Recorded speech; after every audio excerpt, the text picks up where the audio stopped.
लंबी गहरी श्वास, दोनों हाथ कमर के बगल में, दोनों पांव पास पास।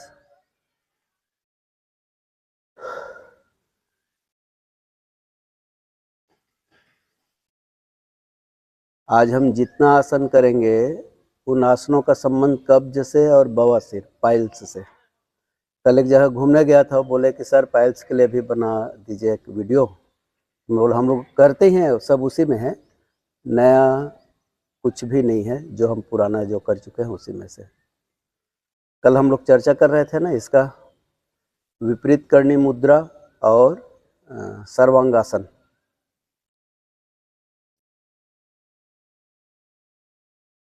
तो दोनों पैर को जैसे 90 डिग्री तक उठाते हैं ना, तो कमर पर हाथ रख के थोड़ा और ऊपर उठा लेंगे, तो हल जैसा बनेगा पोस्चर, हो गया विपरीत करनी मुद्रा।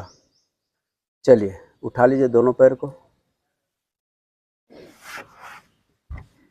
हाँ ठीक, ये सीधा रखिए इसको, पीछे मत ले जाइए, ज़्यादा उठाएंगे तो सर्वांगासन हो जाएगा। ये इसको सीधा रखिए, पीछे पीछे लाइए, ये तो फिर हलासन हो गया।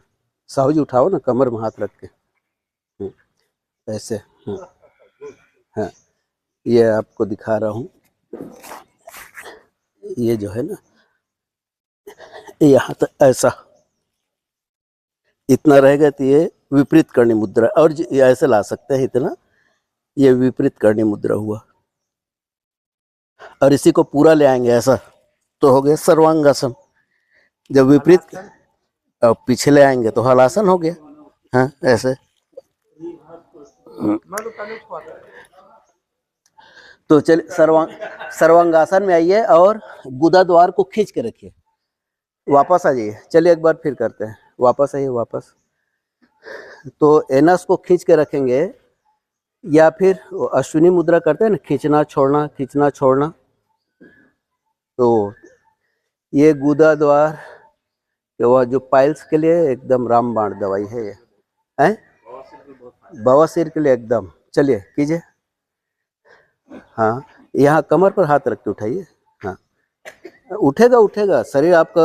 हाँ बस यहाँ से रखिए, यहाँ ऐसे पकड़िए ना, ये इसको ऐसे पकड़िए, ऐसे ऐसे। हाँ उठाइए। हाँ हाँ बनेगा, इतना तो कर सकते हैं, हार्ट प्रॉब्लम वाले भी इतना कर सकते हैं। और गुदा द्वार को खींच के रखिए। हाँ हाँ ये इनका ठीक है। और उसको खींचे, एनस को अंदर खींचे फिर छोड़िए, ऐसा खींचे छोड़िए खींचे छोड़िए। और सर्वांगासन में आ सकते हैं तो, और साहू जी आप ही से उम्मीद है। नहीं सर वो तो हलासन हो गया, सर्वांगासन में पूरा ऐसे और उठाइए थोड़ा, कंधे तक पूरा सिर रहेगा उसमें। हाँ ये सीधा रहेगा। ये शीर्षासन का पूरा लाभ इसमें मिलता है, लेकिन उसका दुष्प्रभाव नहीं है। हाँ गुदा द्वार खींच के रखा। पार्टी है, वापस आ जाइए। हाँ हाँ चलिए पेट के बल आ जाइए।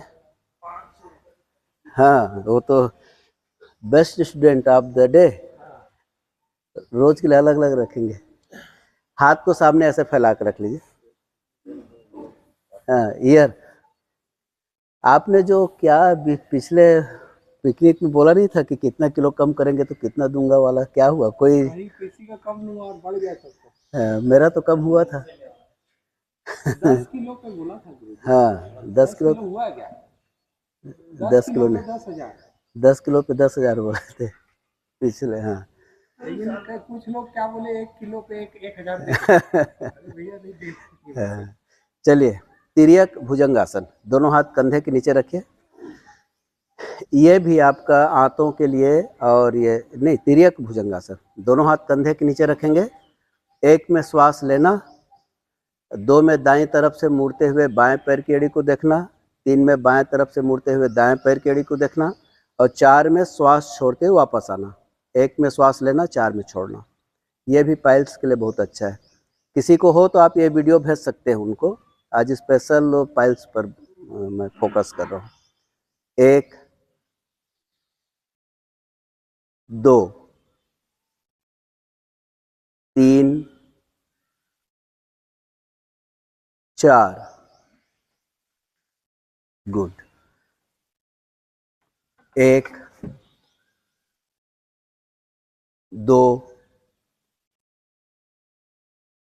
3 4 1 2 3 4 1 2 3 4 स्वस्थ आराम से रिलैक्स।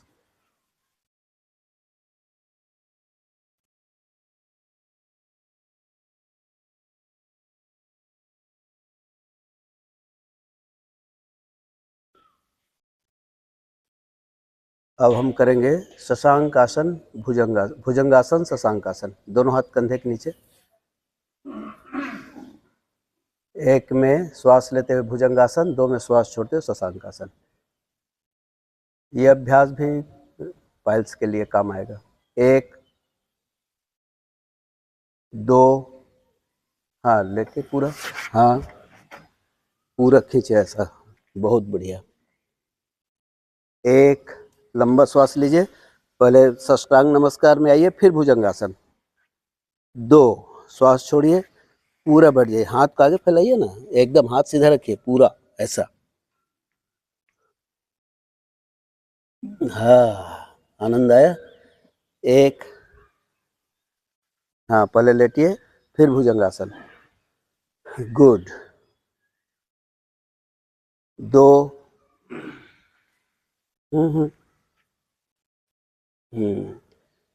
1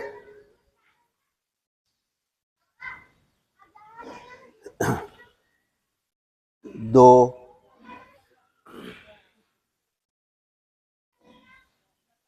सामान्य श्वास प्रश्वास जारी रखें, कुछ देर रुके, पूरा ध्यान पेट पर, चेहरे पर।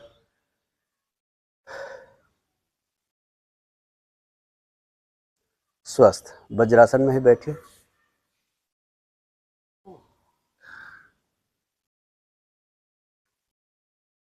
खाना खाने के बाद ये आसन, यही एक आसन है जिसको भोजन के बाद कर सकते हैं। 10 मिनट कम से कम बैठिए, भोजन के बाद 10 मिनट। तो जितना आपसे बने वहाँ से धीरे धीरे बढ़ाइए, 1 मिनट 2 मिनट से बढ़ाइए, फिर आप हाँ इससे क्या होता है, देखिए आपका पूरा जो ब्लड सर्कुलेशन यहाँ से ऊपर की ओर आता है ना भाई, आपकी वज्र नाड़ी एक्टिव होती है। और पाचन के लिए जब हम खाना खाते हैं तो हमको ज़्यादा ताकत, ज़्यादा एनर्जी तो स्टमक में चाहिए ना।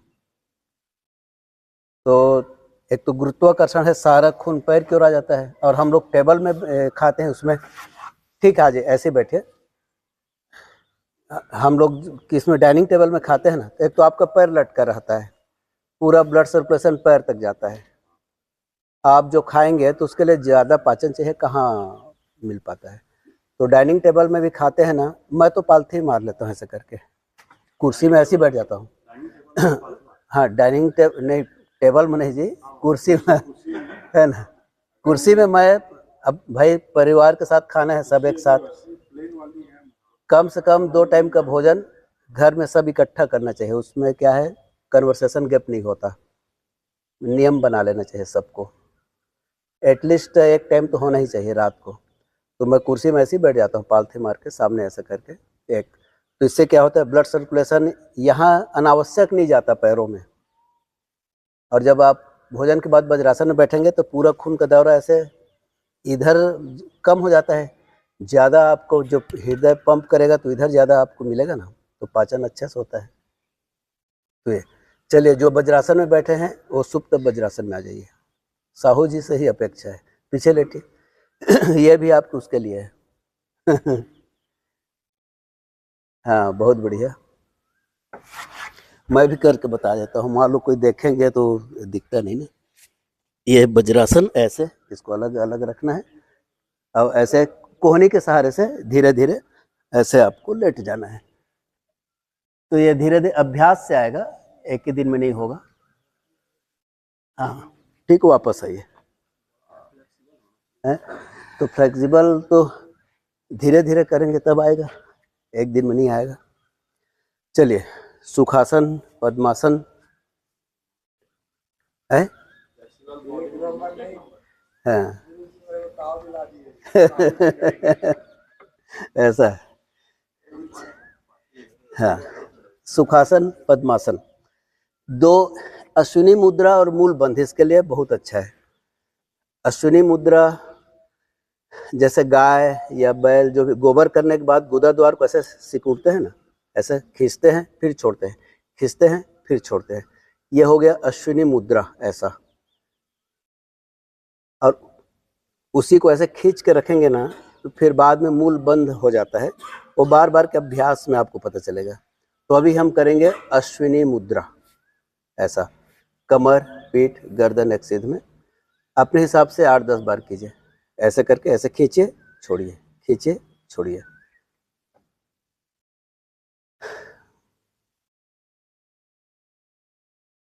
ये सब पाइल्स, बवासीर जिसको भी हो, आप ये वीडियो उनको दे दीजिए, शेयर कर दीजिए। हाँ, लेकिन अभी हम सीधा कठिन कठिन आसन से शुरू किया है ना, तो ताड़ासन, तिर्यक ताड़ासन, कटी चक्रासन करने के बाद ये सब कर सकते हैं। वो भी है, खींच के ऐसे खींचे छोड़िए, खींचे छोड़िए, खींचे छोड़िए।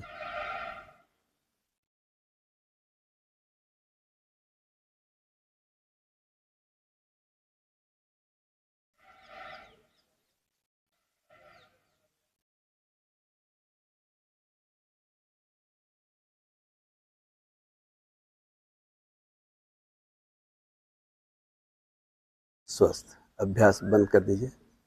हुआ 8-10 बार हो गया होगा कि 5 बार हुआ? उसके लिए ही तो है ना, नहीं जिनको नहीं हुआ है उसको तो होगा ही नहीं। वास्तव में बवासीर मतलब जिसको बवासीर है उसको कब्ज होगा ही होगा 100%। जिसको कब्ज है उसको बवासीर होना जरूरी नहीं है, लेकिन जिसको बवासीर है उसका कब्ज होना बहुत जरूरी है। कब्ज के बाद ही बवासीर होता है। तो सबसे पहले तो कब्ज को दूर कर लीजिए। गैस ऐसा पेट फूला फूला रहता है तो आपका जो डाइजेस्टिव जूस अनावश्यक निकलता है, ज़रूरत से ज़्यादा निकलता है, जब नहीं चाहिए तब निकलता है, और शरीर पूरा विषाक्त हो जाया रहता है, जिसको हम लोग बोलते हैं मार्बिड मैटर प्राकृतिक चिकित्सा में, विजातीय द्रव्य।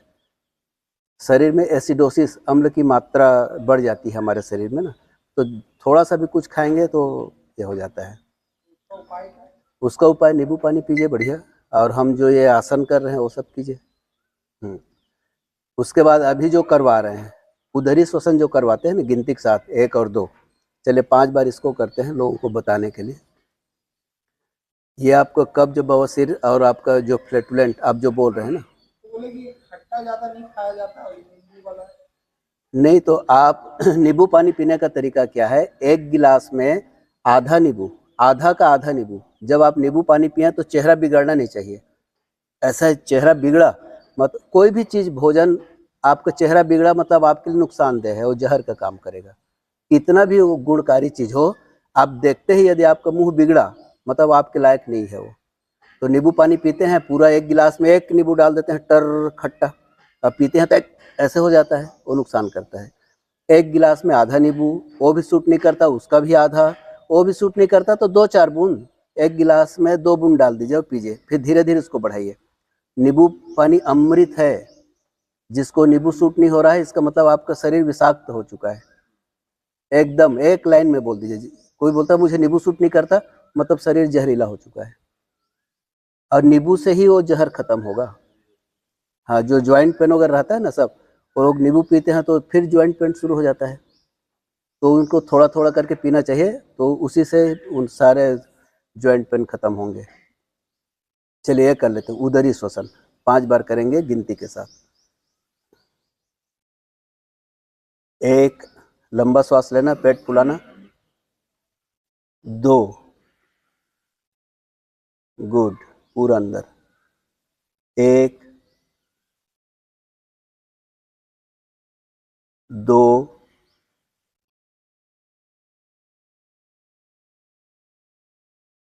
1,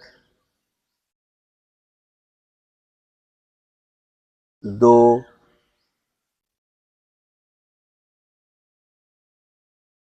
1, 2,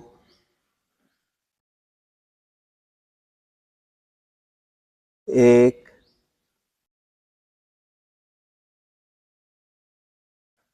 2, 1, 2, स्वस्थ, आराम से रिलैक्स। इसको 10 बार, 15 बार, 20 बार इसको कर सकते हैं, अभी तो हम कम करवाए हैं।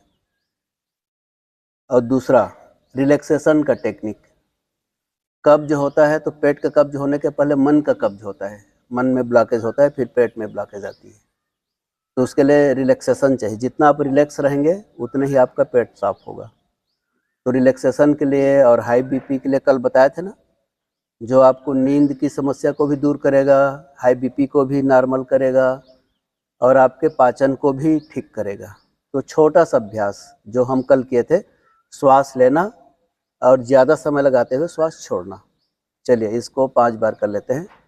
लंबा श्वास लेना, एकदम धीरे धीरे छोड़ना, जितना लंबा आप छोड़ सकें। पूरक की समय और गति धीमी हो, आराम से लेना, धीरे धीरे, जितना ज़्यादा लंबा समय लगा के आप श्वास छोड़ सकें। और श्वास छोड़ने में जो साउंड आता है उसको सुनना है।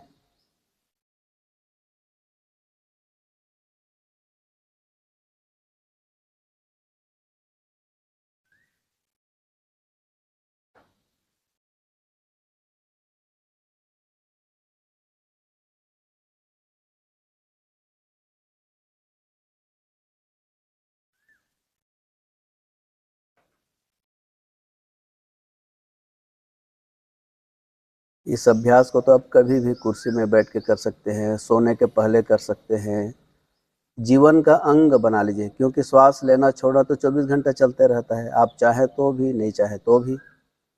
तो क्यों न हम सजगतापूर्वक श्वास छोड़े, और लेने और छोड़ने का अनुपात मिनिमम 1:2 होना चाहिए। वैसे आप जितना लंबा ज़्यादा आप छोड़ सकें उतना अच्छा। कंट्रोल्ड एक्सहेलेशन, भरपेट श्वास लीजिए और धीरे धीरे धीरे धीरे धीरे समान गति से छोड़िए और उसके साउंड को सुनिए।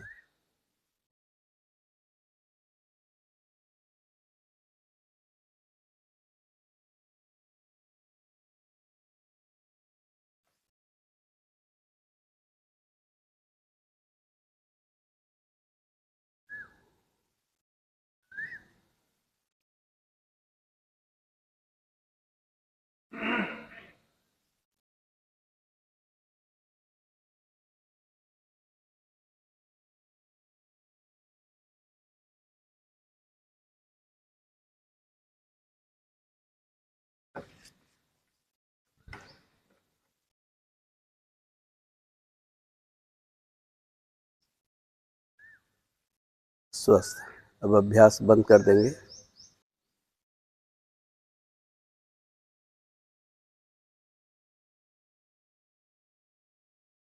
स्वस्थ, कमर, पीठ, गर्दन एक सीध में रखिए। अब हम अभ्यास के अंत में पतंजलि ऋषि को प्रणाम करेंगे। मंत्र दोहराना है। योगेन चित्तस्य पदेन वाचाम मलं शरीरस्य च वैद्यकेन योपाकरोत्तं प्रवरं मुनीनां पतंजलिं प्राञ्जलिरानतोऽस्मि, पतंजलिं प्राञ्जलिरानतोऽस्मि। हरि ओम।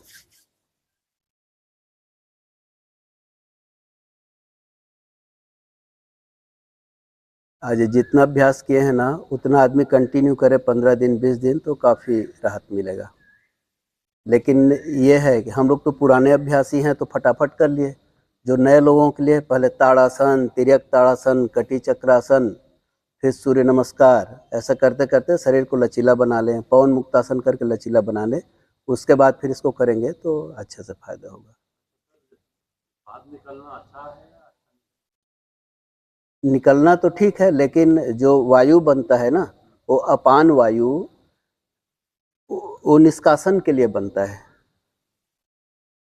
जैसे पंच प्राण हैं तो सबका अलग अलग काम है।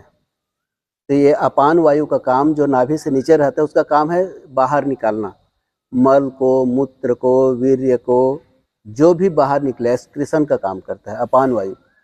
तो वो अपना काम कर नहीं रहा है, मल को ढकलने का काम करना था, वो कर नहीं रहा है, वो बाईपास होकर निकल जा रहा है। तो ये जो गैस पास होना या पाद जिसको बोलते हैं, हो गया तो कोई दिक्कत नहीं है, लेकिन वो अपना काम कर नहीं रहा है। कभी कभार हो तो ठीक है, हमेशा हो रहा मतलब समझिए आपको पाचन की समस्या है, वो अपना काम नहीं कर रहा है, बगल से निकल रहा है ऐसे करके। तो जितना कब्ज रहेगा, जितना मल रहेगा, उसके हिसाब से उसमें दुर्गंध रहेगा। ये है। और समान वायु का काम आपको डाइजेशन के लिए है, जो नाभि के पास रहता है। वो काम नहीं करेगा तो डिस्पेप्सिया हो जाएगा, अपचन हो जाएगा, खाना ठीक से नहीं पचेगा। प्राण वायु जो आपके छाती के पास रहता है, उसका काम आपको वाइटल फोर्स को बढ़ाना। उदान वायु जो है ऐसे ऊपर की ओर आता है, सेंट्रल टू पेरिफेरल। और व्यान जो है पूरे शरीर में बहता है, व्यान सर्व शरीर गह। वो आपका आदमी के मरने के बाद भी 18 घंटे तक रहता है वो व्यान वायु। इसीलिए हाँ, इसीलिए उत्तर दक्षिण सुलाते हैं, ताकि जो भी बचा खुचा प्राण तत्व ही निकल जाए। तो जो अलग अलग काम के हिसाब से उसका नाम अलग अलग है। और इसके भी ये हैं, सहायक प्राणवायु है हर के, तो नाक, कूर्म, क्रिकर, देवदत्त, धनंजय, छींक आना, जम्हाई आना, पलक झपकना, ये सब अलग अलग वायु का काम है। किसी दिन इस पर डिटेल में चर्चा करेंगे, बहुत मज़ेदार सब्जेक्ट है। तो पाचन सुधारिए तो पाद नहीं निकलेगा। कभी कभार हो जाए अलग बात है, ठीक।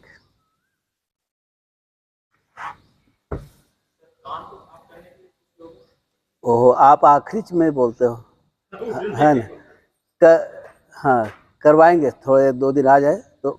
जो षटकर्म होता है ना, शोधन की प्रक्रिया, उसमें कान साफ करना, आँख साफ करना, नाक, सबके लिए है योग। वो हर षटकर्म में आता है। इस पर अभ्यास करेंगे, और थ्योरी और प्रैक्टिकल दोनों चाहिए उसको, ठीक है। वो बताएंगे, आपने याद दिला दिया, अब दिमाग में रहेगा। एक बार आपने ऐसे रैंडमली बोला था, आज मैं उसको रिपीट कर दिया, तो इस पर चर्चा करेंगे। चलिए ठीक है।